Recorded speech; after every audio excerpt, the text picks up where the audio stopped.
তোমাদের বলেছিলাম আজ দিদির বাড়ি যাব গৃহপ্রবেশে, তো এই চুড়িদারটা পরে যাব আজকে, ঠিক আছে না? কারণ শাড়িটারি পরলাম না, আমাকে তো আবার ছেলেকে স্কুলে আনতে যেতে হবে, খারাপ লাগবে বলো? ঠিক আছে, রেডি হয়ে দেখাচ্ছি কীরকম লাগছে, দেখো।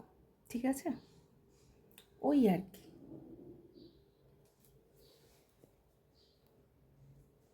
মোটামুটি ঠিক আছে, চলো ওখান থেকে গিয়ে দেখাবো তাহলে।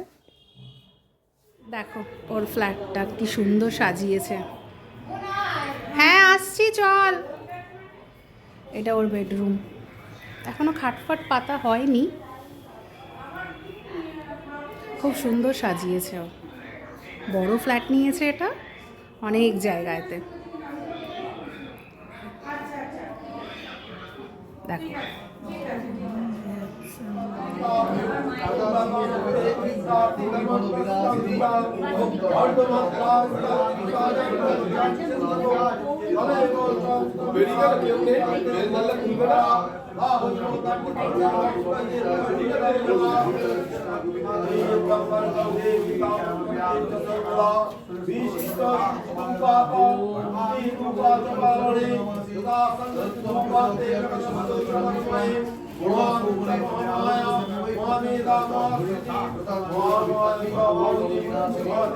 ফ্ল্যাটটা না ডিউপ্লেক্স করেছে, মানে ফ্ল্যাটের ভেতর ঢুকলে মনে হবে একটা বাড়ি, দুটো ফ্লোর, আসলে ফ্ল্যাটই খুব সুন্দর সাজিয়েছে।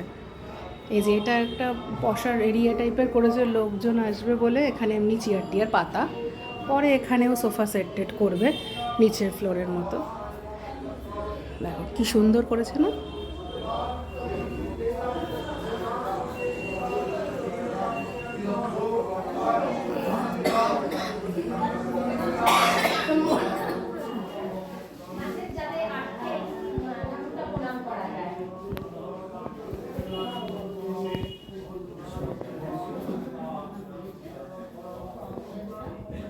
এটা আর একটা রুম, মেয়ের রুম। ভিডিওটা তাহলে আমি এখানে শেষ করছি, ওখানে আর এন্ডটা করতে পারিনি, সবার সঙ্গে গল্প করতে ব্যস্ত হয়ে গেছিলাম। তারপর ওখান থেকে আমি প্রিন্সকে আনতে চলে গেছি স্কুলে, ওই জন্য ওখানে আর আমি এন্ডটা করতে পারিনি। আর ওখানে বসে আমি খেতেও পারিনি আর, কেন দেরি হয়ে গেছিলো। তো দিদি পার্সেল দিয়ে দিয়েছে, শুধু একটু প্রসাদ খেলাম, সবার সাথে গল্প করলাম, দিয়ে চলে এসেছি। আর বাড়িতে এসে খাবো এখন। তো ভাবলাম যে ভিডিওটা এখানেই এন্ড করে দিই। যদি তোমাদের ভালো লাগে তাহলে প্লিজ একটা লাইক করে দিও, আর চ্যানেলটাকে সাবস্ক্রাইব করে নিও, ফলো করে নিও। ওকে, নেক্সট ব্লগে দেখা হচ্ছে।